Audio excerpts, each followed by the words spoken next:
BNP আর জামাত মিলে আপনারা আবার এক মার্কা ইলেকশন করেন, একসাথে ইলেকশন করেন, কোনো অসুবিধা নেই। যে সংগঠন তৈরি করেছেন, আমরা একদিনের জন্য যাই নাই। আমি আপনাদের কাছে অশেষ কৃতজ্ঞতা জানাই যে সাধারণত নতুন দল কেউ করতে চায় না। ক্ষমতা কিংবা কোনো মতাদর্শ ছাড়া কোনো দল কেউ করতে চায় না। আমরা যখন বলেছি অধিকারের ভিত্তিতে একটা দল করব, তখন অনেকে আমাদের এই অধিকার ভিত্তিক দলের ধারণাটাই বুঝতে পারেন নাই। তো আজকে আমি আপনাদেরকে ধন্যবাদ জানাই, আপনারা আজকে আনুষ্ঠানিকভাবে এখানে অঙ্গীকারবদ্ধ হয়েছেন এবং আমিও আপনাদের সাথে হাত মিলিয়ে আজকে বলছি, এতদিন আপনাদেরকে আমরা কোনো সাহায্য সহযোগিতা করি নাই, আমরা খুব বেশি উৎসাহ দিতে পারি নাই। এখন থেকে ইনশাআল্লাহ আমরা আপনাদের সাথে কাঁধে কাঁধ মিলিয়ে এই শ্রমিক সংগঠন করার জন্য দৃঢ় অঙ্গীকার। মঞ্জু ভাই এগিয়ে চলো, মঞ্জু ভাই এগিয়ে চলো, আপনারা এগিয়ে চলেন, আমরা আপনাদের সাথে থাকব। আমরা তো আমাদের যাত্রা তো শুরু হয়েছে। আমি আজকে কয়েকটা কথা বলবো, যেহেতু এখানে জাতীয় গণমাধ্যমের ভাই ও বোনেরা আছেন। আপনারা জানেন যে একটা বিজয় আমরা অর্জন করেছি। আমাকে অনেকে জিজ্ঞেস করে যে এই গণ অভ্যুত্থান সফল হয়েছে কিনা। এই গণ অভ্যুত্থানের কয়েকটা অংশ থাকে। আপনারা জানেন যে মা যখন সন্তানকে গর্ভে ধারণ করে, তাকে 9 মাস অনেক কষ্টে উঠতে বসতে অনেক কষ্টে তাকে গর্ভে ধারণ করে। সন্তান যখন ভূমিষ্ঠ হয়, তখন কি মায়ের দায়িত্ব শেষ? শেষ হয় না। তখন শুরু হয় আরেকটা সংগ্রাম। সন্তান দুধ খাচ্ছে কিনা, দুধ খাওয়ানো ঠিক মতো, সন্তান কোনো পড়ে যাচ্ছে কিনা, সন্তানের কোনো অসুখ হচ্ছে কিনা, সন্তানের কোনো ঠান্ডা লাগছে কিনা, বেশি গরম লাগছে কিনা, সারাক্ষণ এই সন্তানকে যত্ন লালন পালন করতে হয়। আমাদের একটা ভুল, আমাদের একটা দুর্ভাগ্য যে আমরা অনেক কষ্ট করেছি 15 বছর, অনেক লড়াই করেছি, সংগ্রাম করেছি। যখন শেখ হাসিনা পালিয়ে গেছে, আমরা যখন একটা নতুন সন্তান ভূমিষ্ঠ হয়েছে বাংলাদেশ, তখন আমরা মনে করেছি আমাদের দায়িত্ব শেষ। এখন আমরা সন্তান কে লালন করলো, কে পালন করলো, কে কি খাওয়াইলো, কে আদর করলো, কে স্নেহ করলো, এগুলো নিয়ে আমরা ঝগড়াঝাটিতে লিপ্ত হয়েছি। এই ভূমিষ্ঠ হওয়া এই বাংলাদেশটা, বিধ্বস্ত বাংলাদেশটাকে সুন্দর করে গড়ে তোলার জন্য সবাই মিলে যে এটার জন্য কাজ করবে, সেটা না করে এখন আমরা বিতর্কে লিপ্ত হয়েছি। তাড়াতাড়ি নির্বাচন দেন, তাড়াতাড়ি আমরা জিতি, ক্ষমতায় যাই।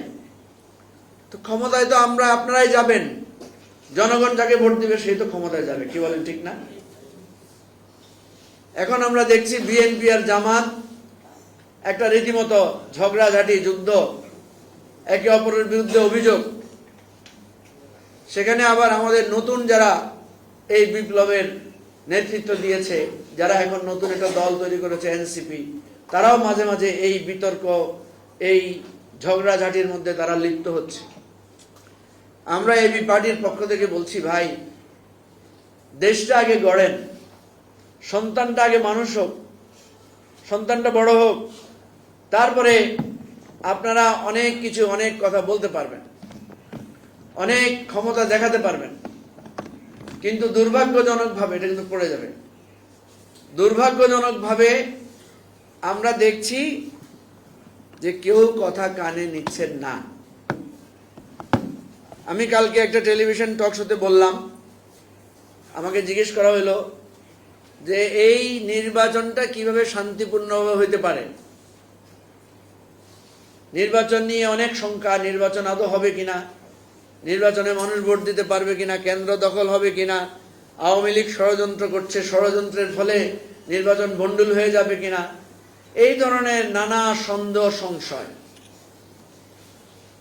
তা আমি বললাম যে একটা কাজ করেন, 18 সালে একটা নির্বাচন হয়েছিল, আপনাদের মনে আছে? সেখানে বিএনপি, জামাত, আরো বিভিন্ন দল একসাথে হয়ে ইলেকশনে পার্টিসিপেট করেছিল, কি বলেন ঠিক না?